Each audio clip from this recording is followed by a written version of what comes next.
Bonjour à tous, bienvenue sur le plateau du grand débat du web. Le vendredi, c'est Ravioli, mais c'est aussi le grand débat du web, c'est-à-dire ce rendez-vous avec de grandes voix du web pour parler de l'actualité connectée. Il y a toujours plein de sujets, on a des invités qui viennent ici pour débattre pendant quelques minutes de ces sujets qui font vraiment l'actualité du web et d'Internet. Et je vous les présente tout de suite. Éric Dupin est à ma gauche, Presse Citron, Dronestagram, blogueur, entrepreneur, consultant. Est-ce que j'ai dit tout ce qu'il fallait, Éric? Bonjour. Bonjour, Bertrand. Joli pull bleu, là, ça rigole plus du tout. Toujours la jolie montre d'Éric Dupin. À côté d'Éric, Jérémy Ben Moussa, qui est plein de choses. Je vous laisse faire la carte de visite vous-même. Serial entrepreneur, je montais beaucoup d'entreprises et maintenant essentiellement dans le mobile et manager chez Octo Technologies. Bon, jolie chemise, il n'y a pas de raison. Merci. Merci.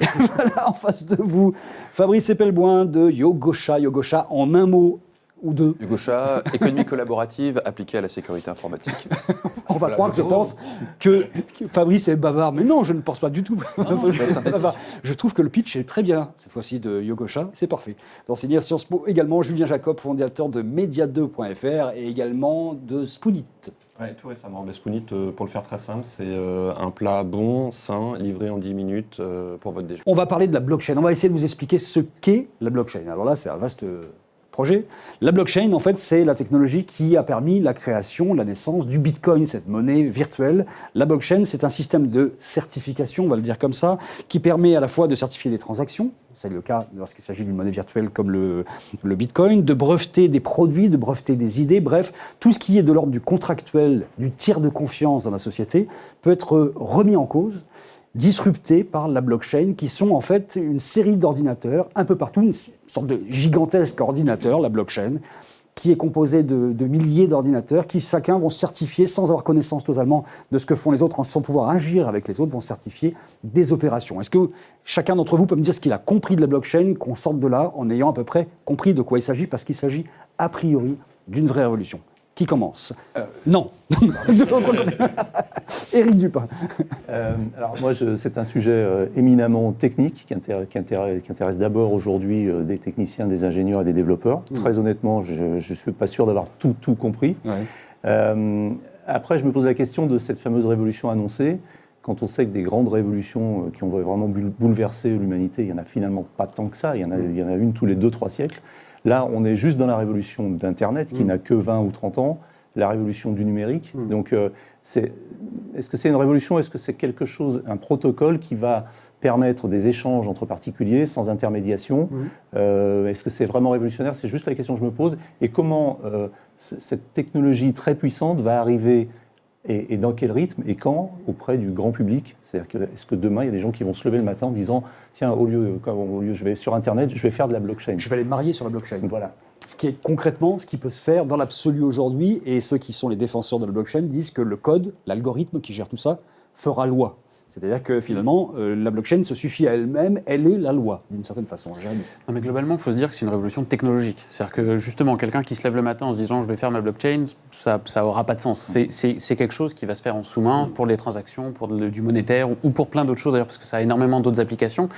Mais l'intérêt de la blockchain, c'est de pouvoir certifier quelque chose à toutes les étapes de sa vie. Et on peut parler d'argent, puisque c'est apparu avec le Bitcoin, mais même d'autres choses. Par exemple, un commentaire qui est laissé sur un site, on va savoir par qui il a été laissé, si cette personne a pu être authentifiée, et ainsi de suite, et connaître tout l'historique de tout ça. Ça peut avoir 1 milliard d'applications. Je pense que c'est pour ça qu'il y a une énorme émulation en ce moment dans l'univers des startups autour de ça. Il y a beaucoup de projets qui sont en train de voir le jour. Techniquement, technologiquement parlant, je ne sais pas si c'est une avancée, mais en tout cas, ça ouvre énormément d'usages. Ça, c'est certain. Après, est-ce que monsieur tout le monde ou madame tout le monde, dans 15-20 ans, saura ce que c'est que la blockchain? Je ne suis pas certain.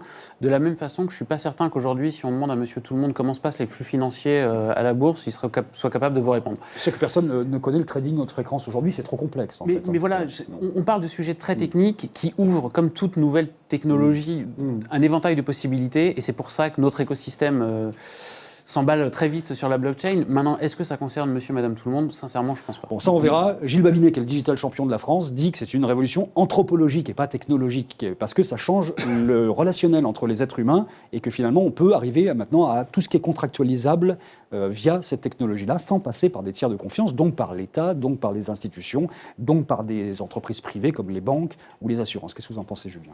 Alors, moi, je crois, enfin, c'est difficile à chaque fois de dire c'est la dernière révolution, etc., parce que je suis d'accord, on en voit tout le temps, mais Moi, j'ai l'impression que c'est beaucoup plus ça. C'est-à-dire que, sans rentrer dans le détail technique, on a disrupté les produits et les services dans l'ère d'Internet dans laquelle on est. Et là, on est en train de disrupter les tiers de confiance. Et les tiers de confiance, celui à qui on avait le plus, en qui on avait le plus confiance, c'était l'État. Bon, déjà, ça commence à se fissurer un peu. Les grosses entreprises, on a vu avec Volkswagen, ça se fissure de plus en plus. Et moi, ce qui me semble vraiment disruptif là-dedans, c'est que c'est toute notre histoire, enfin en tout cas sur l'Occident, depuis la Renaissance ou la fin du Moyen-Âge, depuis la Renaissance, pour arriver globalement au capitalisme, de gouvernements structurés qui laissent des entreprises privées se développer, quel contrôle aussi, on a parlé tout à l'heure de Montebourg, etc.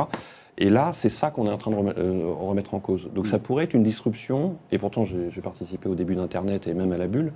Je pense que ça peut être plus fort que ce qu'on a connu sur Internet dans les années 90. Il y a des personnes qui parlent de naissance de nouvelles organisations humaines décentralisées et autonomes, ce qui permettrait à des gens de sortir du cadre, d'une certaine façon, dans lequel on a été habitué à vivre depuis que le monde des mondes, où la société est à peu près structurée autour d'un État et de citoyens. Qu'est-ce que vous en pensez ? Alors pour revenir sur les blockchains, c'est comme un livre de compte, mais public et infalsifiable. Donc effectivement, on zappe les tiers de confiance. Et les tiers de confiance, d'un point de vue construction sociale, c'est énorme.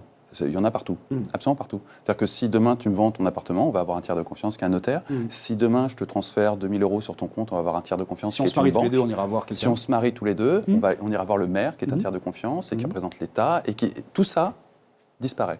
Donc les possibilités de recréer, de refaire société sans du tiers de confiance sont effectivement hallucinantes et ça donne le tournis. Et c'est pour ça aussi qu'il y a un emballement incroyable.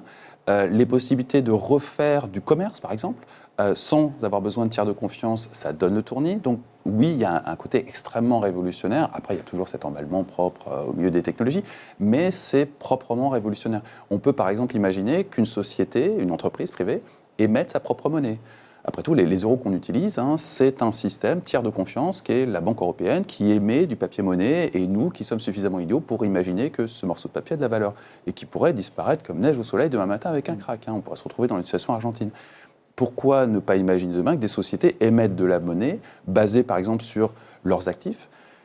A priori, c'est pas plus délirant que la Banque de France, et c'est une possibilité qui arrive. Ça peut disrupter la Banque de France. Ceux qui ont disrupté le marché traditionnel sont en train potentiellement de se faire disrupter à leur tour par la blockchain, et ça sera le cas d'Uber, et ça sera le cas de plein d'autres sociétés.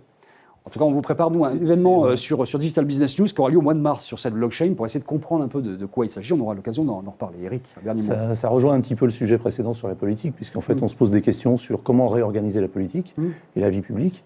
Et finalement, la disruption, enfin la rupture, elle va probablement encore venir de la technologie. Et là, on est en train de parler de sujets qui sont éminemment politiques. L'organisation de la société, la désintermédiation, le fait que des communautés vont pouvoir interagir entre elles sans passer par un tiers de confiance. Donc c'est une vraie réorganisation politique. Et c'est peut-être là le vrai sujet par rapport à des groupes qui se créent. Il y avait une première conférence qui était la première en France et peut-être même la première en Europe à l'ESCP Europe il y a quelques jours sur la blockchain. Et finalement, une des conclusions qui a lieu, c'est ce que vous venez de dire, c'est qu'aujourd'hui, faire du code pour la blockchain, c'est un acte purement politique. Et que toute personne qui s'intègre là-dedans doit penser qu'il a une action politique en faisant du code, ce qui n'est pas dans la mentalité des développeurs nécessairement, en tout cas de tous. En tout cas, des hackers, c'est complètement dans leur mentalité. Dans leur mentalité, évidemment, c'est les hackers. Mais je vous parle de développeurs assez traditionnels qui vont devoir faire avec l'idée que derrière, il y a des interactions politiques. On termine vite fait, quelques secondes, avec un +1, -1, coup de gueule, coup de cœur. Qui a quelque chose à dire là-dessus ? Un +1, -1 pour cette semaine, Jérémy. Alors moi j'ai un +1 qui n'est pas tout à fait récent, mais qui est passé totalement inaperçu, qui est pour Open Classroom, qui depuis septembre, depuis octobre, permet à tous les chômeurs d'accéder gratuitement à l'ensemble de leur catalogue et donc d'être formés, d'avoir accès à des MOOC. Des MOOC, oui. Des formations. Alors il y a des MOOC, mais il y a des books aussi, c'est pour ça que je tiquais. Ils ont accès gratuitement à des formations, donc s'ils veulent se former à de nouveaux métiers technologiques notamment, c'est gratuit pour eux, ils peuvent le faire. Alors mon plus, c'est plutôt ça. Mon moins, c'est un peu le fait que c'était une idée très portée par le gouvernement au début et que ça passe totalement inaperçu. Il n'y a pas de communication dessus. On n'a aucune idée de si ça marche ou si ça ne marche pas. Je trouve un peu dommage qu'il y ait une vraie opportunité comme ça parce que c'est assez inédit aujourd'hui sur la planète. Il y a beaucoup de gouvernements qui y pensaient, mais on est vraiment le premier à le faire pour une fois. Et ça passe totalement inaperçu, y compris auprès des chômeurs. C'est vrai que s'il faut passer par Pôle emploi pour avoir de la formation, c'est pas gagné. J'ai un -1 lié à ça. Je ne sais pas si vous avez vu One Hour of Code, qui a fait beaucoup de bruit avec Mark Zuckerberg, enfin tout le Gotha américain, grande start-up et tout ça, et il y a un petit programme qui s'appelle Scratch, c'est sur scratch.mit.edu, et qui en fait apprend à vos gamins à coder. Moi je le fais avec mon gamin de 8 ans, donc grosso modo c'est quasiment du langage naturel, et on programme son propre jeu, et la seule chose qu'on apprend c'est les boucles logiques, etc. Enfin voilà. One Hour of Code, c'est un truc qui a été téléchargé, je crois, je ne voudrais pas dire de bêtises, mais plus de 100 millions de fois dans le monde, et il y a une Google Maps avec le nombre d'écoles, parce qu'en fait c'est donné aux instituteurs dans le monde entier, avec le nombre d'écoles qui ont fait le One Hour of Code. Comme son nom l'indique, c'est 1 heure. Et là, vous zoomez sur la France, enfin, vous zoomez sur l'Europe, évidemment, États-Unis gavés, beaucoup de filles d'ailleurs, parce que ce qui est très mis en avant, c'est que ce soit fait par des filles. Et là, vous zoomez sur l'Europe, vous dites « Ah, pas mal quand même !» Et là, vous zoomez sur la France, enfin, en gardant les frontières avec l'Espagne, l'Italie et les pays aux alentours, et on est, mais alors, lamentable. Et c'est lié à l'éducation nationale, c'est que pour que ces trucs-là rentrent, il faut dire aux instituteurs, parce que ça se passe à cet âge-là, hein, c'est très tôt, il faut dire aux instituteurs, prenez 1 heure, etc. Donc une fois de plus, On va peut-être leur l'éducation proposer des nationale... programmes de formation, ce qui n'a pas été fait depuis 50 ans. Non, parce qu'en France fait, non plus, hein. pour le coup, c'est fait de telle manière qu'il y a des exercices et tout ça, c'est hyper bien fait. Des deals avec Disney, avec les personnages de Disney, pour que les plus jeunes puissent le faire. Ça fonctionne sur Windows? C'est sur le web. C'est sur le web. C'est du SaaS. Monsieur fait dans l'humour noir maintenant, ça y est, on s'en sort plus là. Un dernier mot de Fabrice qui voulait dire un mot. -1 sur le fait que le logiciel libre ne fera pas partie de la République numérique, parce que visiblement, on veut de la souveraineté, mais on ne veut pas de logiciel libre, ce qui est une espèce Pas dans les écoles, pas dans les administrations. Pas des écoles, pas dans les administrations, donc on ne sait pas très bien comment on va faire pour être souverain, mais pas en utilisant du logiciel libre.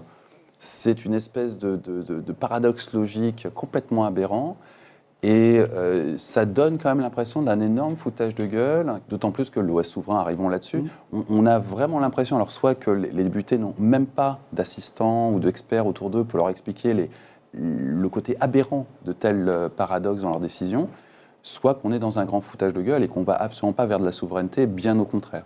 Et c'est un vrai problème de jouer avec ces concepts qui sont extrêmement dangereux s'ils se retournent contre vous. Et l'État est vraiment en train de jouer aux allumettes avec ça. C'est sur cette note extrêmement positive qu'on va terminer ce numéro 10 du grand débat du web. Merci à tous les quatre, Éric Dupin, Julien Jacob, Jérémy Benmoussa et Fabrice Appelboin, d'y avoir participé. Vous pouvez, vous, de l'autre côté de l'écran, partager cette émission, en parler autour de vous, bref, faire votre travail de relais, de buzz autour de ce grand débat du web. À la semaine prochaine. Salut!